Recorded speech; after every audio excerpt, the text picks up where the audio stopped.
Hi everyone, Susan Harrow, media coach, marketing strategist, author of Sell Yourself Without Selling Your Soul, CEO of PRSecrets.com, here today to talk about the 10 steps to get on national TV. And I'm going to be peeking at my notes. And it's, by the way, it's okay to do this when you're on national TV, particularly if you're looking at like cutting edge statistics and things like that. You can keep the notes under your bum. Number one is your bio. So you want to create a bio that's typically one line that the TV host is going to introduce you with. Number two is your Chiron. That is what shows up on the screen. Most TV stations will not allow you to put your website. Some do. So it's just going to be your title and the name of your book if you have a book, your author, and of course any degrees that are after your name if you're a PhD, any of your credentials, let's say. So you want to craft that Chiron ahead of time as well.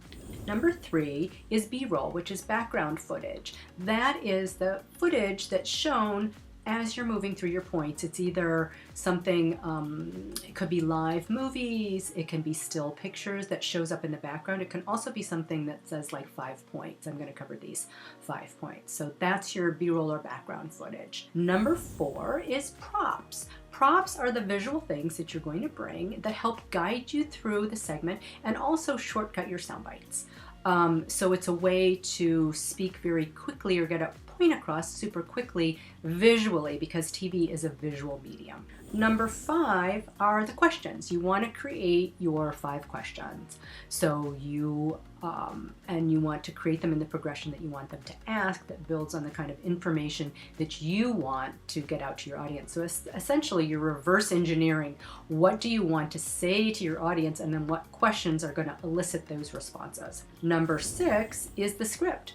How are you going to answer those questions? So what is the information that you want to convey to your audience that is going to entertain, enliven, and also encourage them to buy or buy into you, or to shift an idea, whatever it is. But essentially, these are the 5 things that you're going to craft. Come back to, how do you want to grow your business? And in speaking about whatever your topic is, how does that incent people to be excited about what you're offering?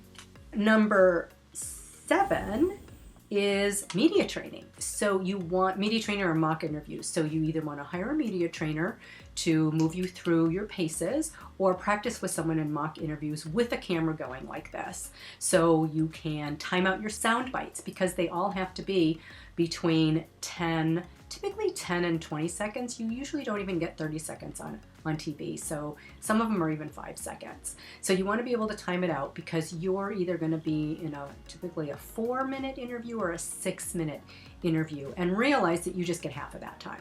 So your time to talk is either going to be 2 or 3 minutes max. So very tight sound bites. So that does take quite a lot of practice. That's where I train with my clients quite a bit with a timer, so they get a sense of exactly how long their sound bites are going to take, and making sure that they say everything that they want to say and convey.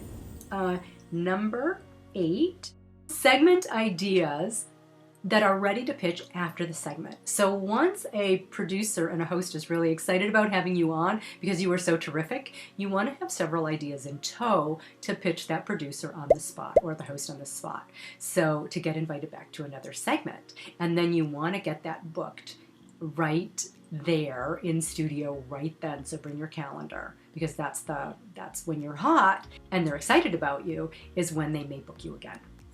So close that deal. Number 7 is your gratitude, which is to send a thank you note or a gift to both the producer and the host. A lot of people forget about the producer, but the producer's done all of the legwork. Don't forget about the producer. Send the producer a beautiful gift, and also bring one. You can also bring one and present it at the end. You don't have to send it. You can have it right there, particularly if you are someone who's offering food or something delicious that you know they'll like. Bring enough for that host. And also, you might even consider the cameraman too, because they work really hard. Number 10 is contact other shows while that segment is hot. So you've got that clip, you've got it on your website, and get the video embedded on your own website, because you don't want people to leave your website to go to the the station's website, because that may not be up there all the time. So get permission to get that on your site, and make sure that it pops up in a new window so they don't leave your site, so they're still staying on your site for other shows when you get booked on other shows. Those are my 10 tips for creating a TV segment. And if you would like any help doing that, this is one of my very favorite things to do. I love creating segments. I do it every day for publicists who hire me for their clients. So I would be delighted to help you with yours.